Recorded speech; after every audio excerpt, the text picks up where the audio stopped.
Olá, bem-vindos ao Diversiarte, nosso podcast mensal que aborda como a diversidade é retratada no cinema, em séries, livros e arte em geral. Eu sou o Pedro Schenck. E eu sou o Eduardo Estelita. No Diversiarte de hoje, nós vamos conversar sobre neurodiversidade. O que quer dizer essa palavra, que mais e mais pessoas estão utilizando e de que forma ela tem mudado a forma como mostramos as diferenças de neurodesenvolvimento em séries e no cinema. Pedro, quem acompanha o podcast pode se perguntar, mas espera aí, vocês já não fizeram um episódio sobre autismo? Por que estão fazendo outro sobre o mesmo tema? Bom, porque as coisas mudam, novas séries aparecem, novos debates se surgem, e hoje a gente vai falar de outras coisas também. E importante lembrar, neurodiversidade e autismo não são a mesma coisa. Mas eu estou me adiantando. Hoje a gente vai falar sobre uma série chamada Everything's Gonna Be Okay, né, que em tradução livre seria Tudo Vai Ficar Bem, que é uma série da HBO Max. Ela tem 2 temporadas, ela é um pouco menos conhecida. E essas 2 temporadas foram em 2020 e 2021, né, foram lançadas em 2020 e 2021. A segunda temporada até aborda muito a questão, né, do Covid, né? E é uma série que tem nota de 7,2 no IMDb e um lugar especial no meu coração, né? Então eu já vou avisando que essa não vai ser uma análise lá muito imparcial. E além disso, eu também quero aproveitar e comparar ela com outra série de uma outra plataforma concorrente, que é a As We See It, né? Como nós vemos, com esse ênfase no nós, é uma série da Amazon Prime que eu assisti, né, no mês passado, e essa série acabou de ser lançada e tem tido uma excelente recepção. A nota dela no IMDb é 8,1, e são séries que tratam a mesma temática, né, temáticas bastante parecidas, com a mesma preocupação, mas de maneiras muito diferentes, né, e que eu acho que elas se complementam em alguns pontos. Mas, Edu, afinal, o que é neurodiversidade?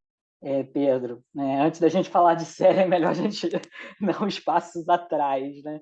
Então, o que é neurodiversidade? Por que é diferente do autismo, né? Neurodiversidade é a compreensão de que o cérebro humano tem algumas variações, que essas variações são naturais, elas vão gerar diferenças em como a gente percebe o mundo, como a gente pensa, como a gente se comporta, né?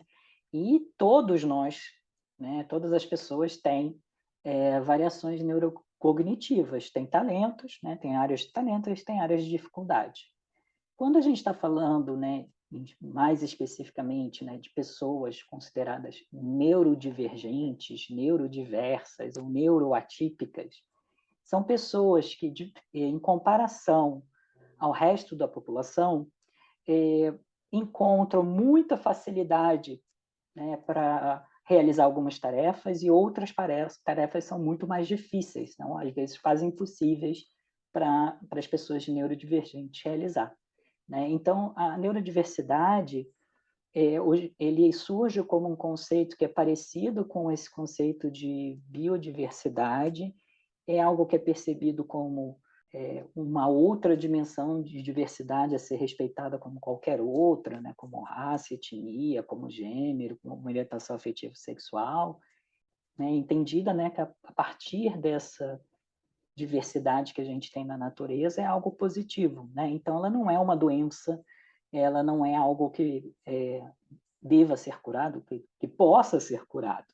Ele abarca uma série de condições e transtornos das pessoas. Então, quando a gente fala de neurodiversidade, a gente fala primeiramente, né, do espectro do autismo, né? Esse termo surge a partir do movimento, né, pelos direitos das pessoas autistas, mas também engloba o transtorno de déficit de atenção e hiperatividade, né, o famoso TDAH, uma condição que eu tenho, a dislexia, a descalculia, a dispraxia, a síndrome de Tourette, né, que recentemente foi evidenciado pela Billie Eilish, né, que é aquela cantora que tem comentado e se posicionado como uma pessoa com Tourette.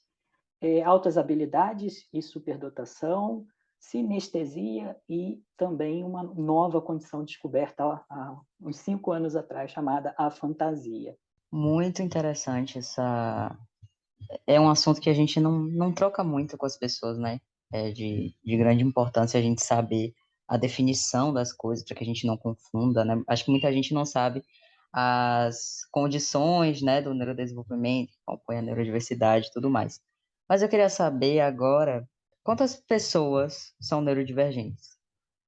Olha, essa é uma pergunta difícil, porque existe um problema de subdiagnóstico, né? Então, não só no Brasil, mas no mundo. Mas se estima que a população de pessoas neurodivergentes seja algo em torno de 20% no mínimo, possivelmente em torno de 25% da população do mundo tem alguma condição neurodivergente. Ou seja, a gente não está falando de uma situação tão rara assim, a gente está falando de 1 a cada 4 ou 1 a cada 5 pessoas no mundo, né? E esse número de diagnósticos, ele é baixíssimo no Brasil, é baixíssimo no mundo. No Brasil, a gente também não tem dados oficiais de censo, então os dados que se utilizam muitas vezes são dados utilizados de censos escolares, né, no processo escolar, no sistema, muitas vezes no sistema público de ensino, né? Então, tem uma série de carências e dificuldades de detecção, né? E nos últimos 10 anos, nos últimos 10, 20 anos, a medicina começou a reconhecer e a difundir mais essas condições nas escolas de medicina. Então, a maior parte das pessoas, hoje em dia, que nasceram, né, como eu, nos anos 80, nos anos 90, nos anos 70, que hoje em dia tem 30, 40, 50, 60 anos, que são neurodivergentes, essas pessoas descobrem, né, nessas idades, né, já na fase adulta, que elas são neurodivergentes, porque uma boa quantidade dos médicos não conhecia essas condições, apesar dessas condições existirem desde sempre. Muitos médicos não conheciam, as universidades, as escolas de medicina não reforçavam tanto, né, o ensino em relação a essas condições. Então, até pouco tempo, a gente tinha uma imagem bastante limitada, né, de quem são essas pessoas, né? E essa imagem não é só da sociedade em geral, mas também, né, de muitos médicos, né? Então, a imagem que se tinha do autismo era de meninos brancos, né? Então, existia e ainda existe um subdiagnóstico de mulheres, de pessoas negras, de pessoas de outros grupos minorizados que têm autismo. A do TDAH é dessa criança que fica pulando sobre os móveis, né? E hoje em dia a gente tem uma compreensão muito mais nuance dessas condições, que crianças neurodivergentes vão crescer e vão se tornar adultos neurodivergentes, então tem também uma grande carência de livros e pesquisas e publicações que abordam essa vivência como adulto, né? Muitas vezes o que a gente encontra são livros e textos que falam, né, dessa criança, né? E dessa criança que muitas vezes é um menino e que muitas vezes é branco, né? E aí a gente começa a perceber, né, que agora, com esse processo, né, dessa recuperação desses diagnósticos, apesar de ainda a gente ter um quadro de menos diagnósticos, né, de subdiagnósticos no mundo, a gente começa a perceber que a gente precisa também pensar, né, como é que a gente aceita a neurodivergência, como é que a gente inclui pessoas neurodivergentes, né, nas nossas famílias, nos nossos relacionamentos afetivos e também no trabalho, né?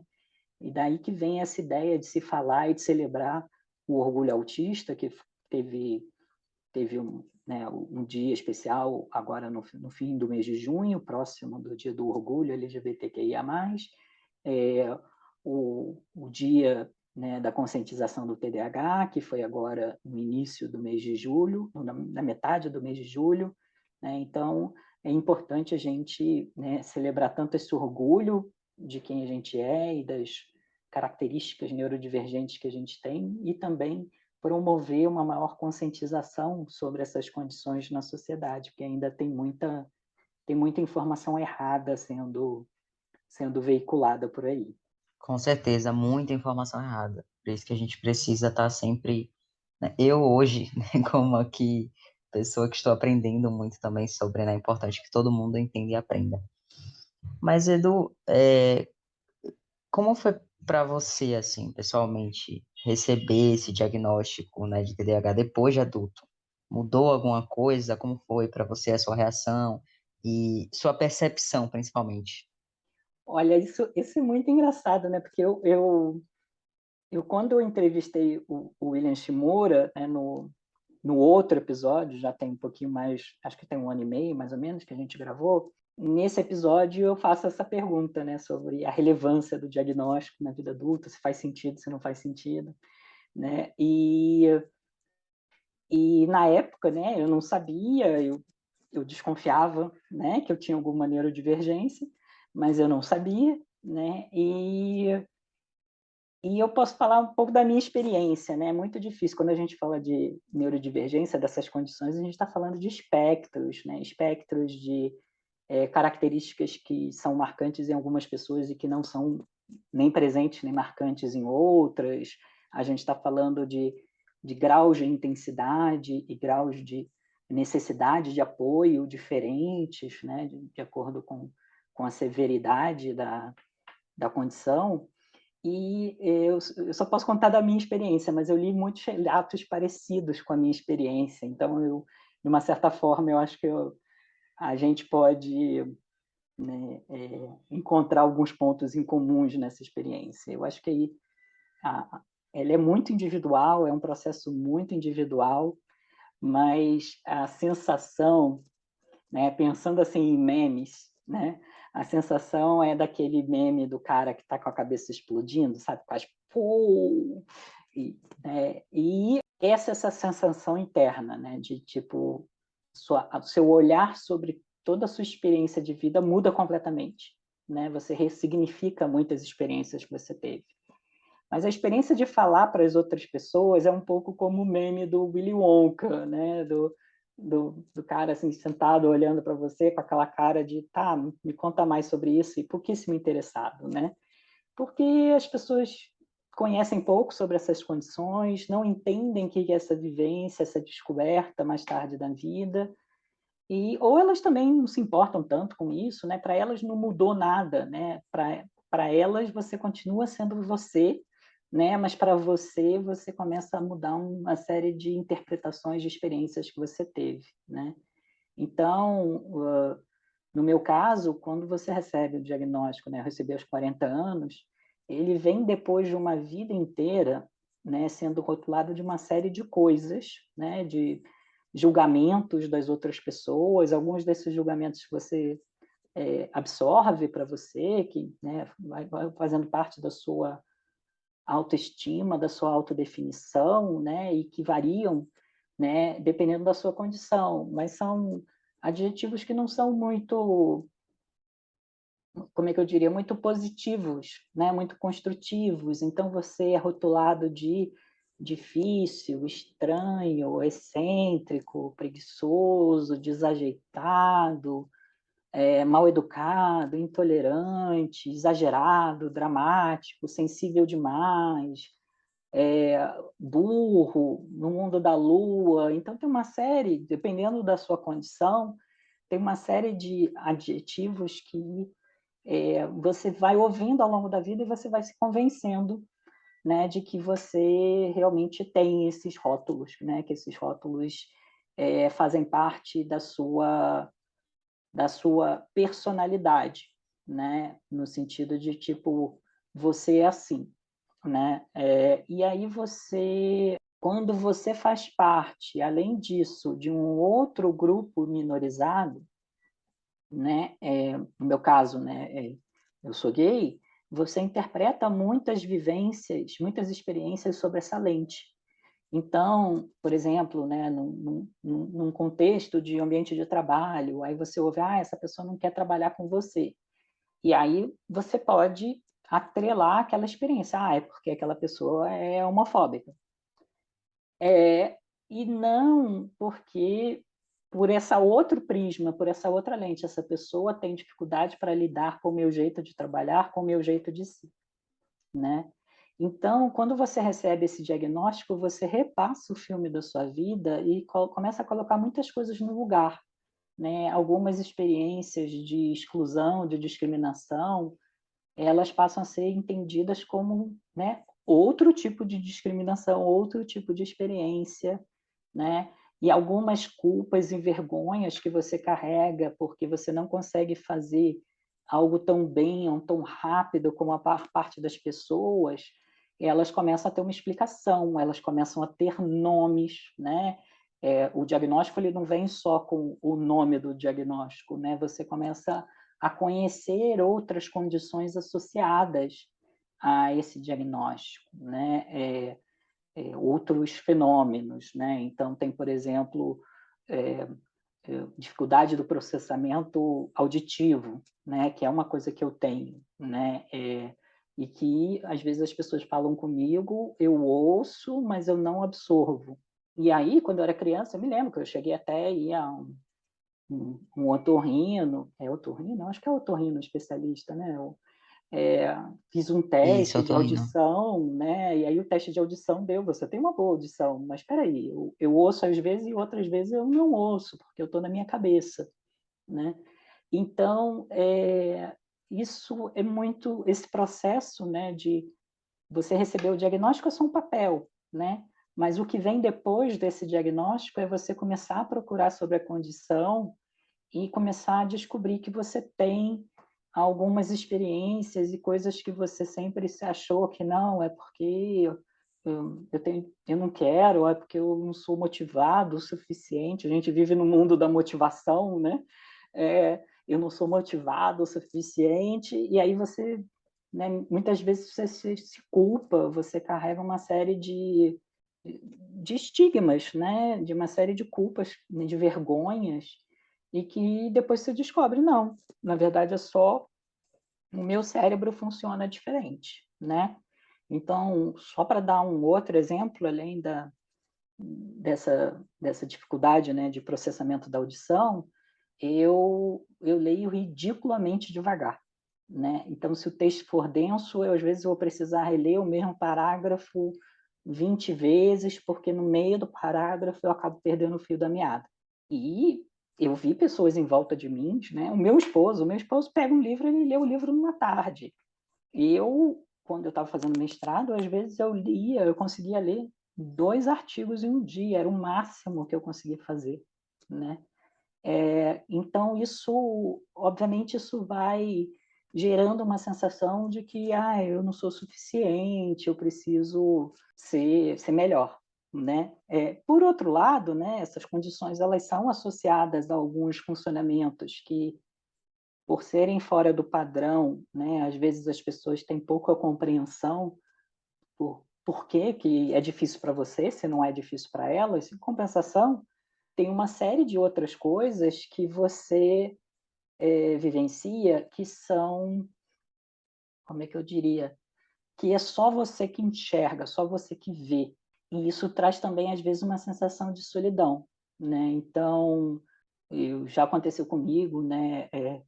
No ambiente de trabalho, no ambiente escolar, né? De eu enxergar um padrão, né? Ou fazer algo que ninguém está vendo e que vai dar um problema, né? E aí eu falo, olha, gente, eu estou vendo, isso daí vai dar um problema, né? A gente precisa prestar atenção. E aí eu falo, e aí eu fico me repetindo 500 vezes, e aí eu sinto que as pessoas não levam a sério, e aí eu vou repetindo mais ainda, né? Até que um dia, exatamente o que eu disse que ia acontecer, as coisas acontecem, né? Não porque eu sou vidente, né? Mas porque eu consegui enxergar alguns padrões que as pessoas não viam, e é um pouco essa sensação, às vezes, né, quando acontece, de que as pessoas ficam com raiva de você, né? Porque você ficou rogando praga, né? Por assim dizer, né?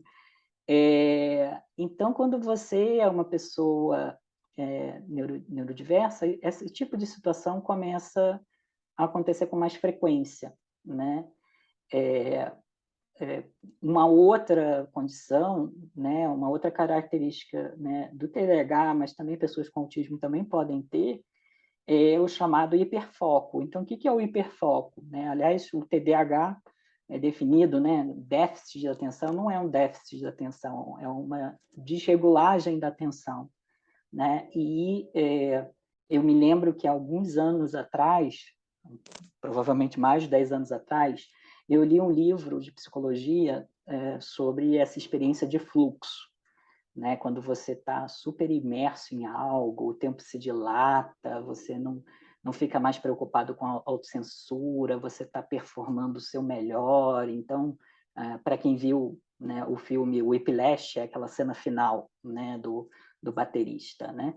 E aí, lendo esse livro, o psicólogo húngaro, né, descreve essa experiência de fluxo como um evento super raro, é algo que acontece, sei lá, uma vez a cada lua, né? E quando você tem TDAH, você tem essa experiência que é muito parecida, né? Você tem esse processo que é o hiperfoco, que é muito parecido com essa experiência de fluxo. Então, eu tinha dificuldade para entender por que falava que isso é algo tão raro, se esse é algo, tipo assim, hiperfoco para mim é uma terça-feira para mim, né? Acontece com uma frequência enorme, né? E acontece também com essa frequência a ponto de eu esquecer de comer, de eu esquecer né, sei lá, de tomar banho, né, de ir ao banheiro, e às vezes, né, ficar horas e horas, né, mergulhada ali naquela atividade, né? E isso eu acho que aí a gente começa a perceber, né, essas pequenas diferenças que a gente tem, né, quando a gente é uma pessoa neurodivergência, que faz com que às vezes a gente se sinta um pouco deslocado, como uma vivência muito diferente das outras pessoas, né, das pessoas neurotípicas, né?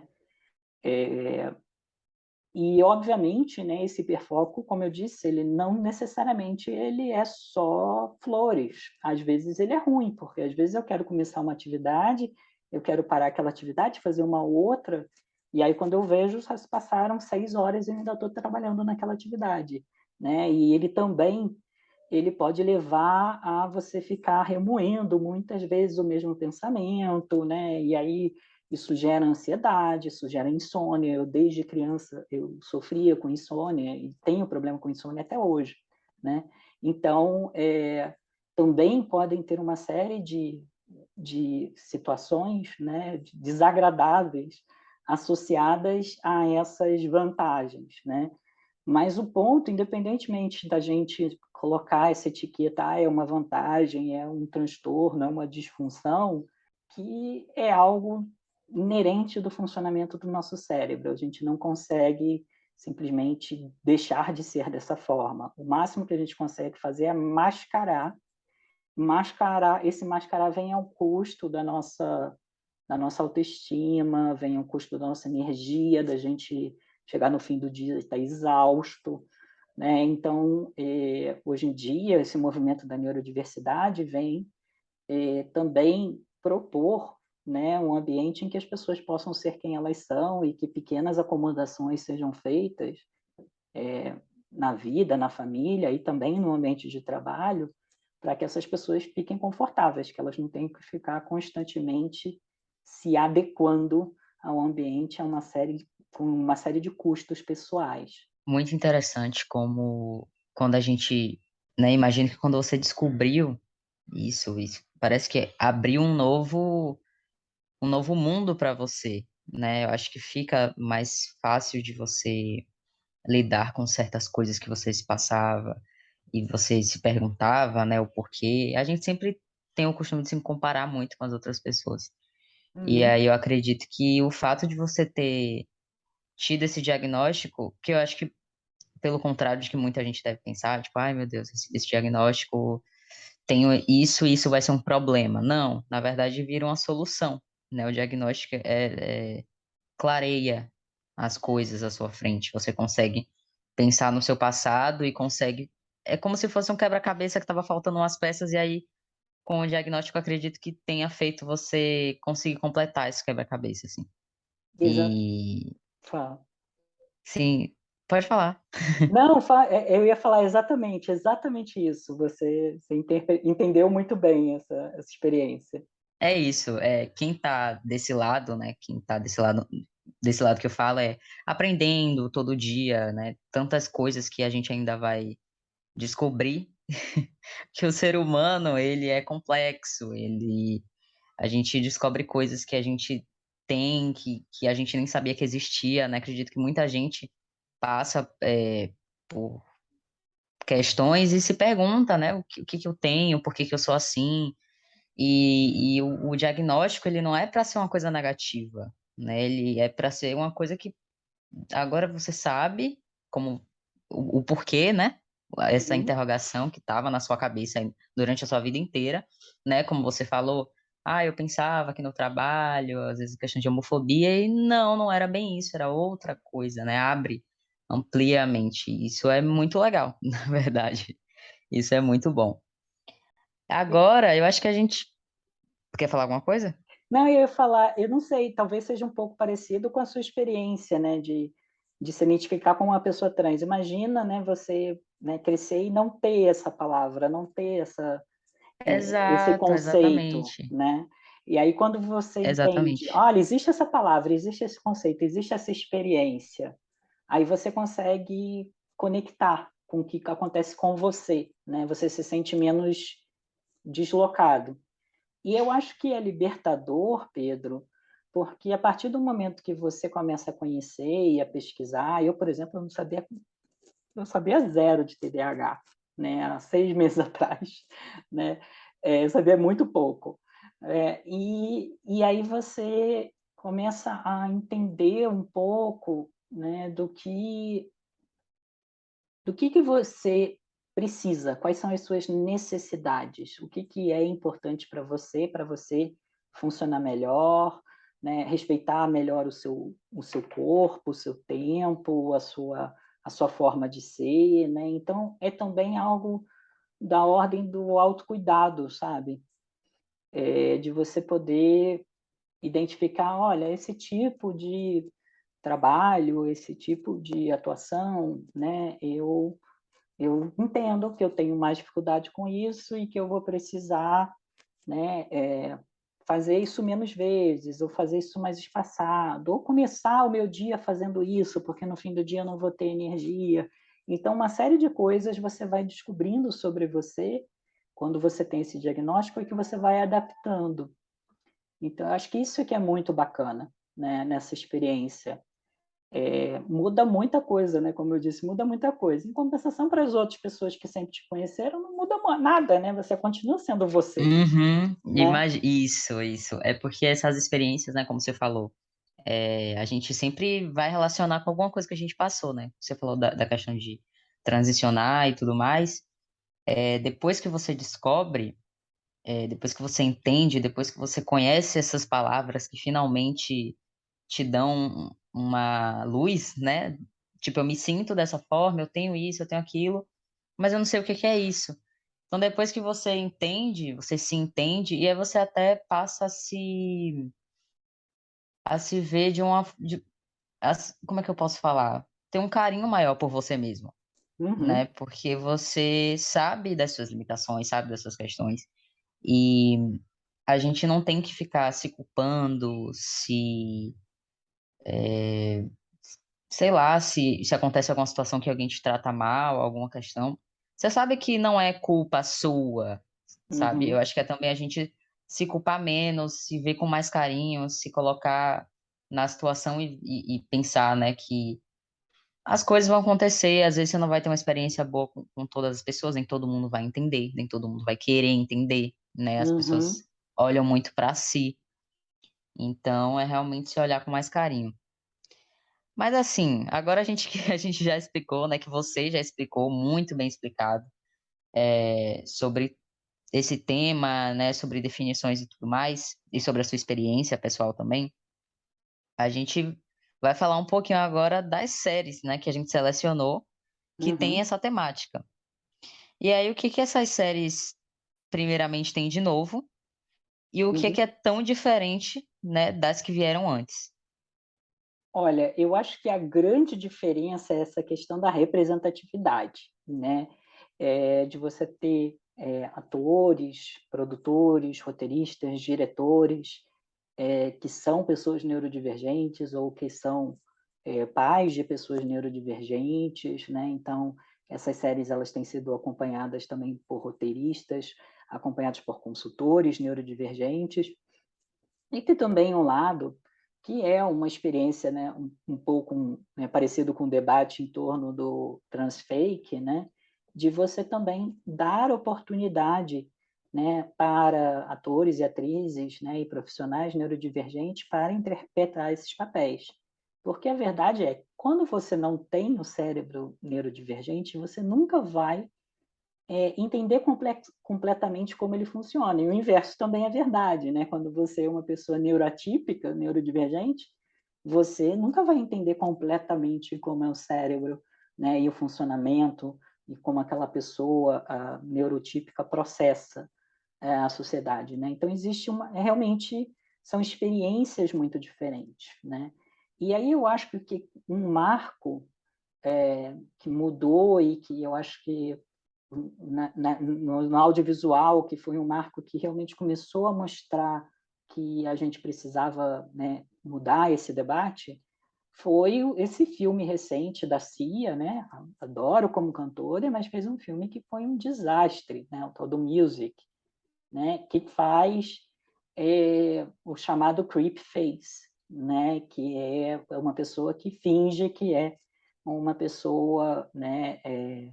Com uma neurodiversidade severa, né, e que também, né, faz essa caracterização no rosto, né, de como é isso, né, e isso foi muito problemático. Eu acho que o filme tinha uma mensagem ainda mais problemática sobre restringir uma pessoa autista durante um meltdown, né, que é algo que não se faz, que é desrespeitoso com a autonomia daquela pessoa, né, e eu acho que, né, virou alguma chave.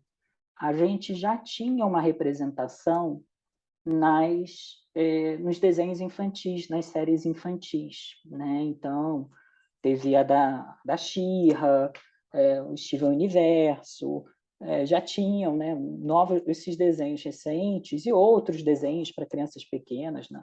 A Vila Sésamo, né? Uma série de outros desenhos, materiais para o público infantil, infanto-juvenil, já traziam esses personagens que, né, eram neurodivergentes, usualmente personagens com autismo, né, mas não só personagens com autismo.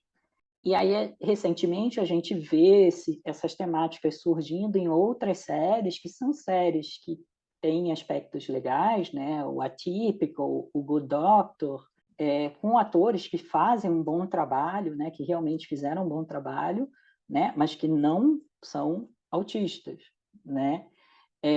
Então, isso foi sinalizado também pela comunidade autista, né? A The Good Doctor, eu acho que ainda tem um problema adicional, né, que ajuda a perpetuar esse mito de que toda pessoa autista é genial, né, e isso gera um paradoxo, né? Espera se você é autista e você não é um gênio, o que é o caso da maioria das pessoas autistas, né?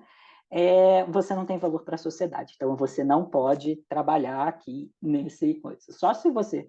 A gente só vai aceitar o seu autismo a partir do momento que você for genial, né? Então, agora a gente está num momento em que a gente está trazendo novas formas de apresentar essas vivências, né? Incluindo pessoas neurodivergentes nesse processo, né? E aí eu acho que isso é muito, muito bom, muito positivo, e que eu acho que está também contribuindo para trazer outras representações, né? Então, quando a gente fala do autismo, basicamente tem duas representações: a pessoa autista não verbal, né, que precisa de muito apoio, que realmente existe, eu acho que, se não me engano, é aproximadamente uns 30% dos casos, e o outro lá, né, dessa pessoa que é um autista genial, né? Mas falta, né, mostrar mais essas experiências como um espectro. E a mesma coisa vai para o TDAH, para a dislexia, né? Muitas vezes essas condições são apresentadas como estereótipos, né? basicamente, são apresentadas de forma bastante estereotipada. E aí, o que a gente tem? Então, deixa eu falar um pouquinho das séries, né, Pedro, para a gente, né, trocar um pouquinho, né, sobre essas experiências dessas séries. Deixa eu falar primeiro sobre a Tudo Vai Ficar Bem, a Everything is Gonna Be Okay, né, que é a série lá que tem na HBO.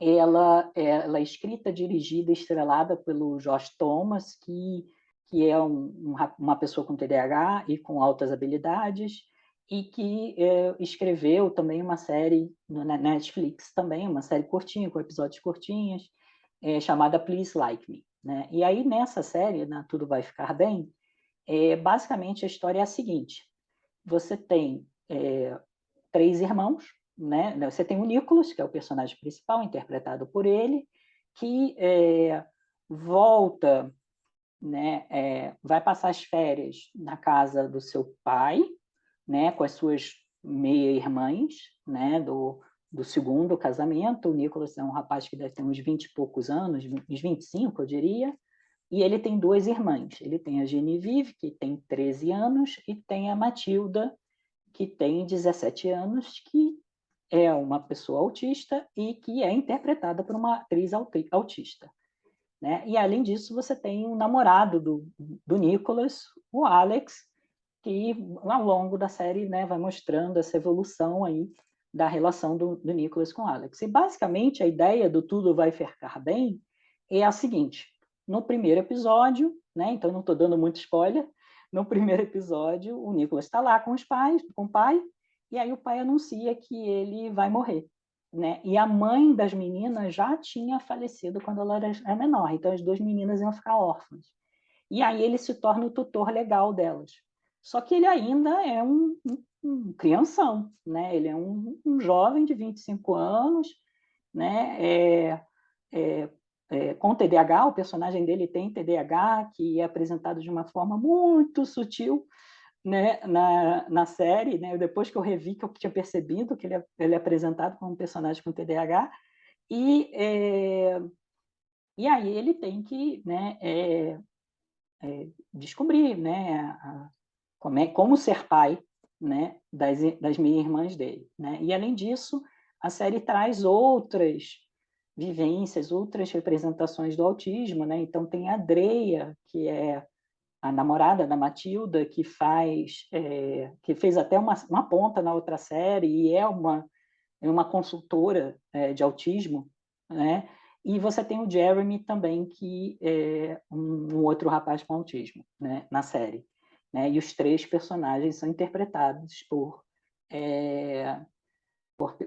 atores e atrizes com autismo. Né? Então, você tem essa série que tem pessoas dentro do espectro, interpretando pessoas do espectro. Você tem uma série que tem uma pessoa com TDAH apresentando, né, algumas das características do TDAH e apresentado, né, também de uma forma sutil, mas mostrando, olha, né, essa pessoa funciona de uma forma um pouco diferente, né?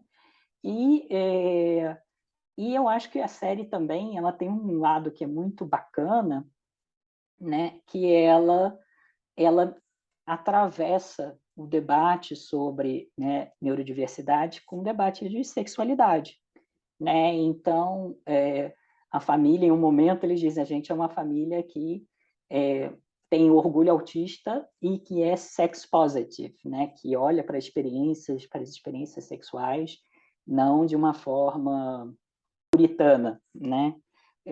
Olha de uma forma natural. Então, você tem personagens bissexuais na série, você tem personagens assexuais na série, né? Então, você tem um espectro maior, ao mesmo tempo que eles exploram o espectro, né, do autismo, eles também exploram o espectro da sexualidade. E eu acho que né, ela é uma série que eu recomendo.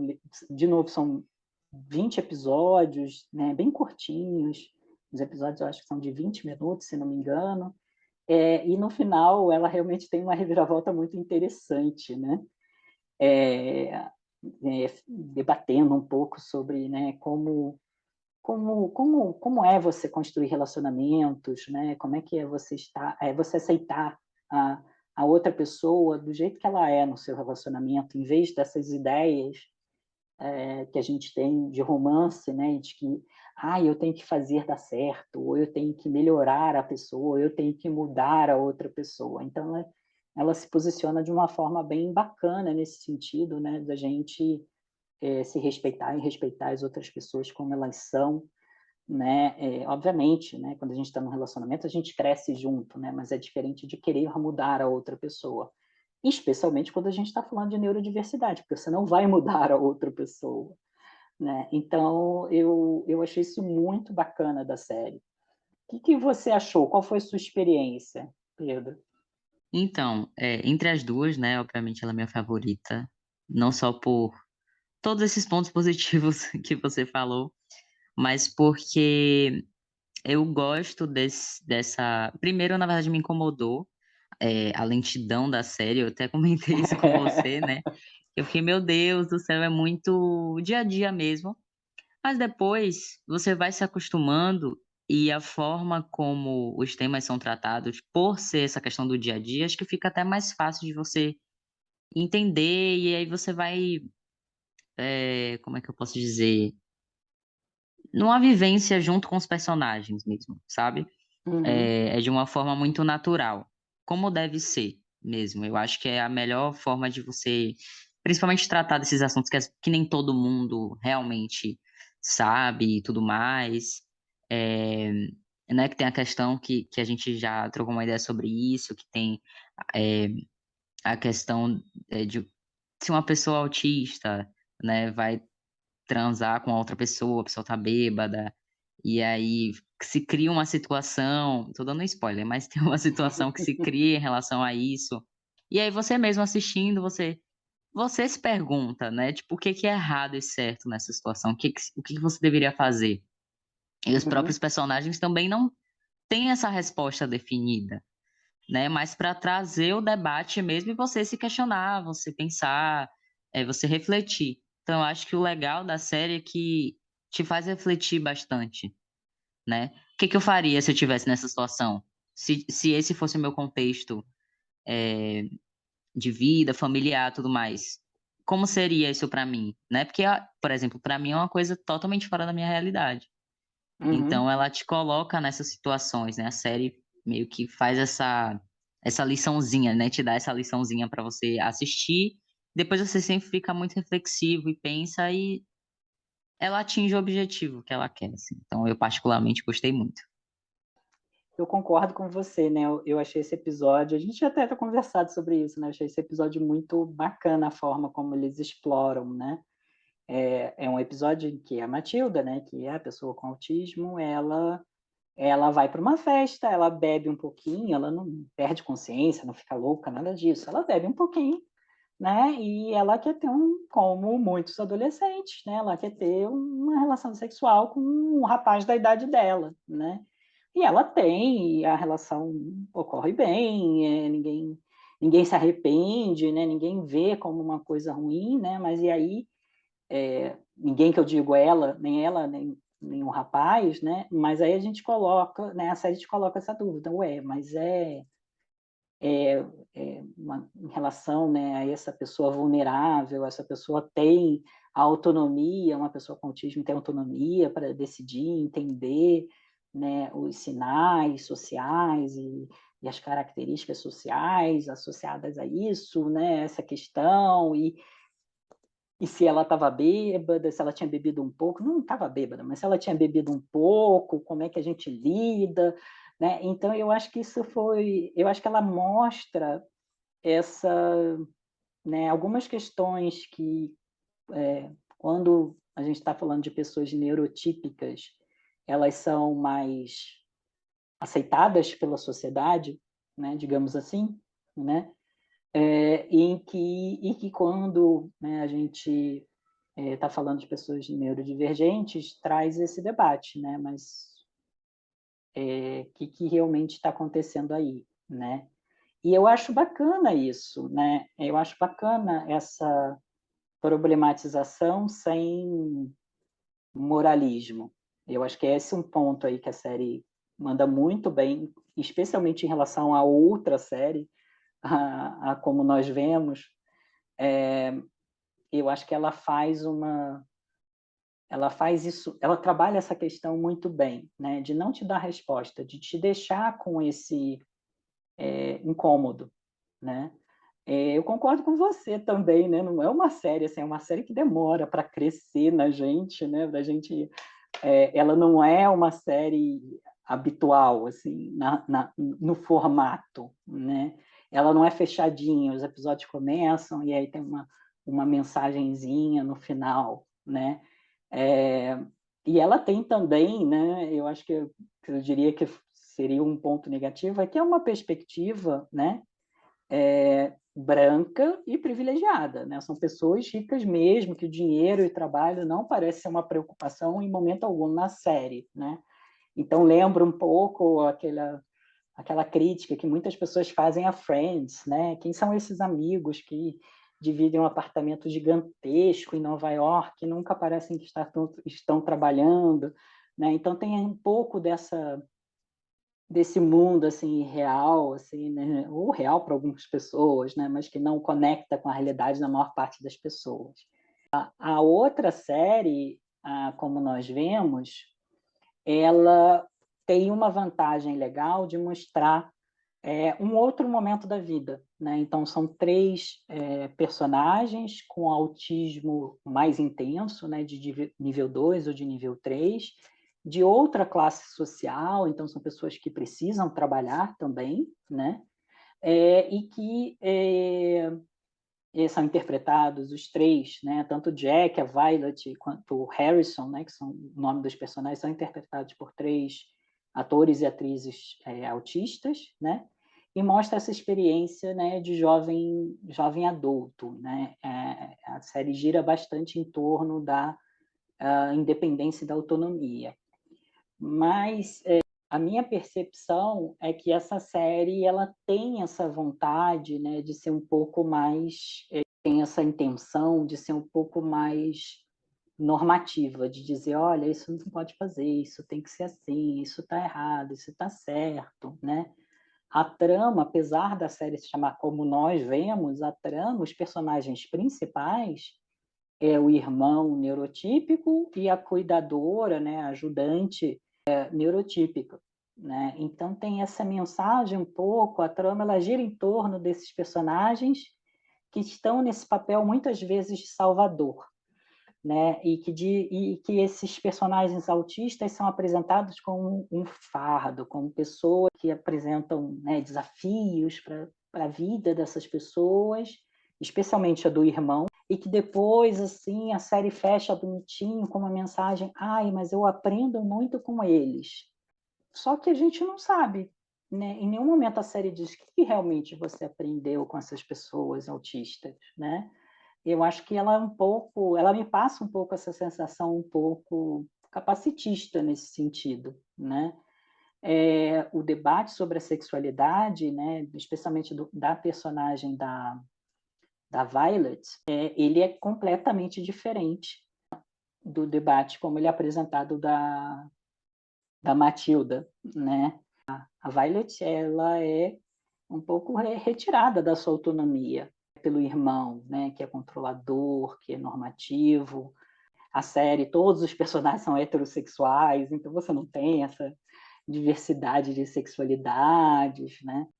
Ela mostra um outro momento, uma outra vivência que é difícil a gente julgar de uma forma tão assertiva, porque eu acho que ela está lidando com situações, né, com os níveis de autismo que exigem um pouco mais de apoio, realmente, a pessoa precisa de um pouco mais de apoio, mas eu acho que existe essa infantilização um pouco desses personagens com autismo. O debate com eles, muitas vezes, né, das pessoas neurotípicas com elas, é porque precisa ser assim, é assim que tem que ser. Sei lá, é uma série que eu não diria que ela foi ruim, eu acho que ela mostra outras realidades, eu acho que ainda é representação, é representatividade, mas eu saí com a sensação de que, assistindo essa série que foi produzida em 2022, ela já está datada. Então, agora que a gente falou, né, sobre as séries que a gente selecionou com essa temática, temos as nossas dicas também, e as séries que eu escolhi foi Atypical e Special, né? São bem clichês, assim, eu acho. São séries da Netflix, séries curtas também, mas que, assim, particularmente entre as duas, eu indico mais a Atypical, porque eu me apaixonei mais pela série, né? Não só Uhum, pelo personagem, né, o protagonista, que é autista, mas pelas outras coisas também que se passam com as vivências e tudo mais. Tem a questão, né, que a gente debateu aqui, que você falou muito bem, em relação a atores que não são autistas interpretando pessoas autistas, né? E isso foi uma questão nessa série também, e aí depois na outra temporada eles colocaram mais personagens autistas, né, que seriam os amigos do protagonista, para que fizesse realmente mais sentido, né, falar sobre aquele tema e principalmente sobre representatividade, porque quando a gente assiste, pelo menos quando eu assisto alguma coisa que fala sobre um tema que reflete muito a minha vida, eu quero ser representado, né? Eu quero ver aquele personagem, principalmente se o ator, é como a gente fala muito, né, da questão de às vezes atores que não são gays ou atores que não uhum. são pessoas trans interpretarem essas pessoas e não soa muito legal, geralmente não fica muito bacana. Mas depois eles colocaram, né, os diretores colocaram mais pessoas autistas e eu acho que a série ficou até mais completa e mais representativa. E você, Edu, quais são as suas dicas? Olha, eu concordo com você. Eu também gostei muito do Atypical, apesar dessa falha aí no início. Eu acho que o ator ele é incrível, né? Ele realmente faz um trabalho muito bom, apesar, né, de não ser uma pessoa autista. E eu achei bacana que a série, né, eles tiveram essa humildade de poder, né, receber essas críticas construtivas e adaptar para os outros anos. É uma série que eu realmente também me emocionei, eu achei a quarta temporada linda, queria que continuasse, né, mas entendi também que a história tinha fechado ali. Eu tenho 3 dicas hoje. Uma é um filme de animação, é uma animação australiana chamada Mary e Max, de 2009. Os personagens principais, a Mary e o Max, são interpretados pela Toni Collette e pelo Philip Seymour Hoffman. Então, obviamente, com esses dois aí trabalhando juntos, não poderia ser ruim, né? Então, esse filme é muito singelo, né? E mostra essa relação que vai se construindo do outro lado do planeta entre uma menina que tem 9 anos, 9, 10 anos, e começa a trocar cartas com um homem de 40 anos com autismo. E mostra essa amizade se construindo ao longo de mais de uma década, né? Então é realmente uma história muito bonita, muito singela, uma animação muito muito gostosa de assistir. A segunda dica, a gente tem o especial de comédia da Netflix, da Hannah Gadsby, chamado Douglas. A Hannah Gadsby participou, ela é uma atriz na série Please Like Me, né, do Josh Thomas, que fez também o Tudo Vai Ficar Bem, e ela faz um personagem também nessa série. Ela, pouco percebida, ela realmente estourou fazendo um especial de comédia chamado Nanette, que ela conta da experiência dela como uma mulher lésbica. E o Douglas, ela conta da experiência dela como uma mulher lésbica, mas o foco não é no fato dela ser uma mulher lésbica, mas sim uma pessoa com autismo. E tem um trechinho que ela conta uma história na sala de aula sobre pinguins e caixas, que para mim é uma das melhores representações do que é ser uma pessoa neurodiversa e de como a nossa forma de pensar, às vezes, não é entendida e não é alcançada pelas outras pessoas, né? Então, é uma cena hilária, a história é engraçadíssima, e que, ao mesmo tempo, eu acho que situa muito bem essa diferença de experiências, né? E aí, por último, a gente tem um filme que não tem como deixar de falar, porque é um filme que tem sido muito comentado, Tudo em Todo Lugar ao Mesmo Tempo, que é um filme que saiu recentemente e que ele começou, né, no conceito como uma representação do TDAH.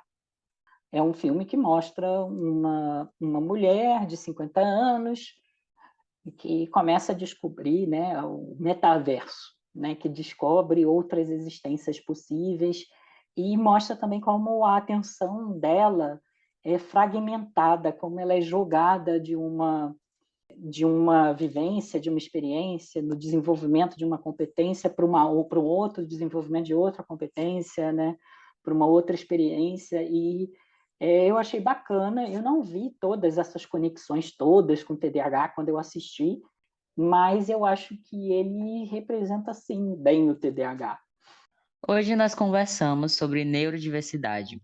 Se você ouvinte quiser sugerir séries ou filmes para os próximos episódios, ou deixar um comentário sobre o podcast, deixe uma mensagem para a gente no nosso perfil no Instagram, que é @diversiartepodcast.